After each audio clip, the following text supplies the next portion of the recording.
Halo, selamat malam teman-teman semua yang ada di seluruh belahan dunia.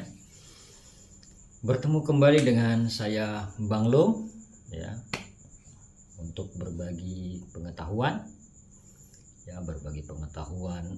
tentang hal-hal sakit-sakit akibat gangguan roh jahat ataupun gangguan-gangguan roh-roh jahat atau santet atau ilmu peda atau sihir yang mengganggu usahamu. Nah, teman-teman semuanya, sebelum saya menceritakan atau membagi pengetahuan tentang buhul-buhul sihir atau benda-benda sihir yang di zaman modern ini ya, yang sulit untuk dicerna akal sehat manusia, tetapi itulah kenyataannya ya. Dan buhul-buhul sihir ini teman-teman bukan buhul-buhul sihir yang kebanyakan yang selama ini dilakukan orang ya. Tapi buhul sihir kali ini yang saya bahas adalah ini beda dari yang lain ya. Jadi dia tidak kebanyakan diketahui orang.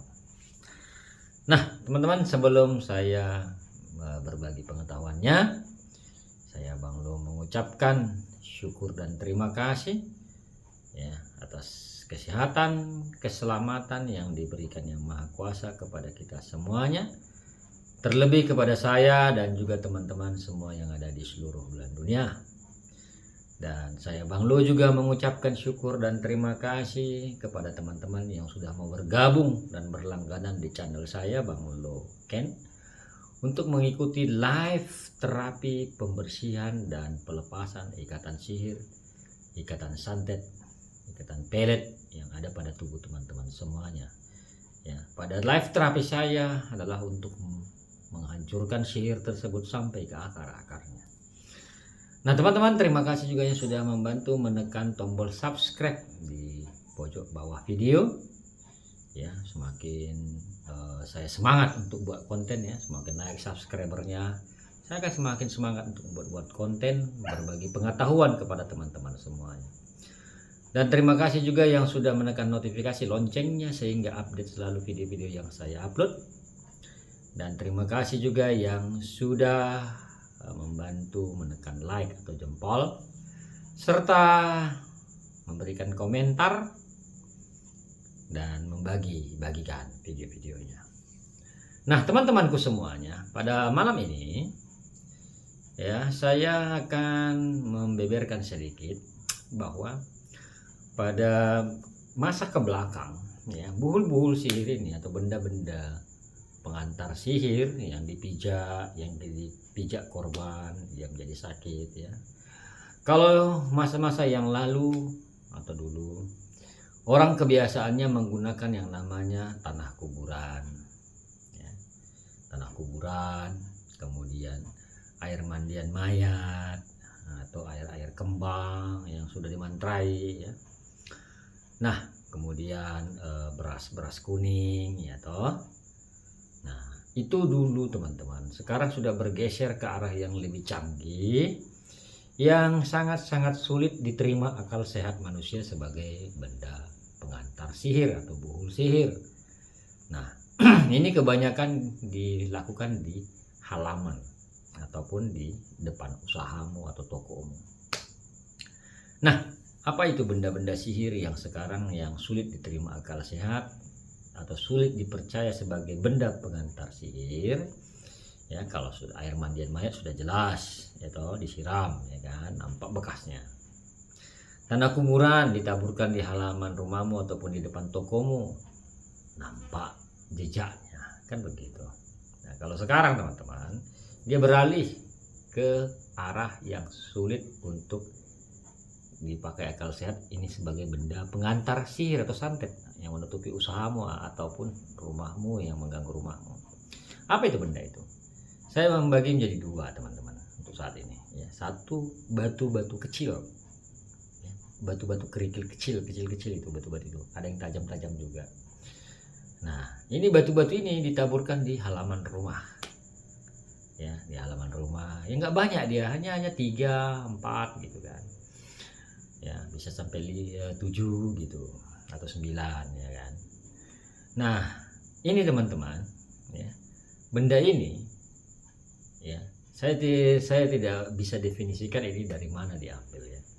Tapi kebanyakan klien saya yang mengalami sakit akibat santet atau usahanya ditutup, ya, belakangan ini muncul metode-metode baru yang membuat orang tidak curiga kalau batu-batu kerikil ini sebagai benda untuk menghantarkan sihir atau buhul sihir yang membuat usaha seseorang itu seperti tertutup atau sepi pengunjung, sehingga orang ini mengalami kebangkrutan.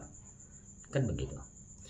Nah, kemudian ya, benda-benda sihir ini kayak batu-batu kerikil ini teman-teman, ya, ini biasanya memancarkan energi yang menyebabkan orang tidak melihat usahamu atau kepalamu pusing-pusing, ya, kepalamu sakit-sakitan karena kau akan melewati benda ini, kau langkahi, kau lewati di halaman rumahmu ataupun halaman tokomu atau usahamu.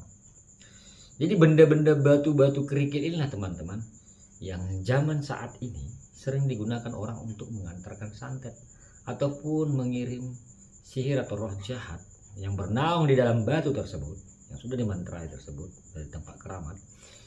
Ya, ini digunakan untuk membuat seseorang usahanya tutup dan juga membuat rumah tangganya menjadi kacau.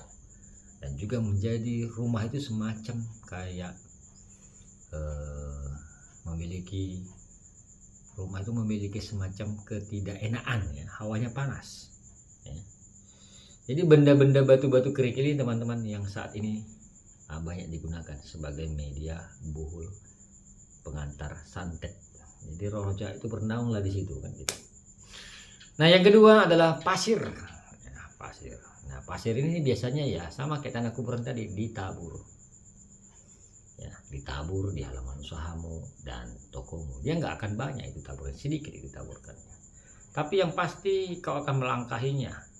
Ya, kau melangkahinya, kemudian ya ada di dekatmu. Ya. Nah, teman-teman semuanya, bagaimana cara untuk mengetahuinya? Kau bersihkan dulu. Sore udah tutup usahamu atau rumahmu, sore sapu bersih. Ya. Besok pagi kau bangun, ada benda-benda batu-batu kerikil atau pasir yang tidak pada tempatnya di halaman rumahmu kemarin tidak ada, tiba-tiba ada, bisa dicurigai itu sebagai benda pengantar sihir atau santet atau penyakit yang mengganggu tubuhmu, pikiranmu, dan yang menutupi usahamu ataupun rezekimu. Ya.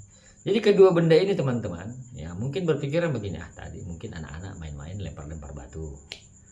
Nah, mungkin begitu pikiran manusia normal. Tetapi kenyataannya belakangan ini, ya kedua benda ini, batu kerikil kecil-kecil dan pasir ini banyak digunakan sebagai media penghantar roh jahat atau sihir atau santet yang mengganggu tubuhmu dan juga yang mengganggu rumah dan usahamu ataupun tokomu. Ya, saya selalu menekankan kepada teman-teman dan klien-klien saya, bersihkan, jangan dibiarkan, nanti lama-lama bangkrut. Ya, lama-lama nanti bangkrut. Jadi saya menggunakan biasanya minyak versi 6 untuk membersihkannya.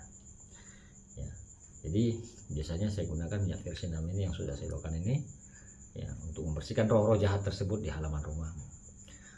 Ya, ambil air 1 ember, ambil garam 1 atau 2 sendok, masukkan ke dalam ember, air kamar mandi ya. Ini ambil 3 sendok dan aduk dan berdoa dan siramlah ke halaman usahamu atau halaman rumahmu. Itu cara saya untuk klien-klien saya untuk membersihkan sihir atau roh-roh jahat ataupun santet atau penyakit tidak jelas akibat perbuatan jin atau mantra-mantra manusia di luar sana untuk menjahati tubuh dan pikiran dan usahamu dan rumahmu. Ya, baik teman-teman semuanya, kalau ada yang tertarik dengan minyak versi 6 tersebut, silakan chat di WA admin samping judul. Ya, silakan chat di situ. Dan teman-teman, semoga pengetahuan singkat ini bermanfaat untuk orang banyak di luar sana. Saya Bang Lu mengucapkan syukur dan terima kasih dan saya selalu ala Amesu.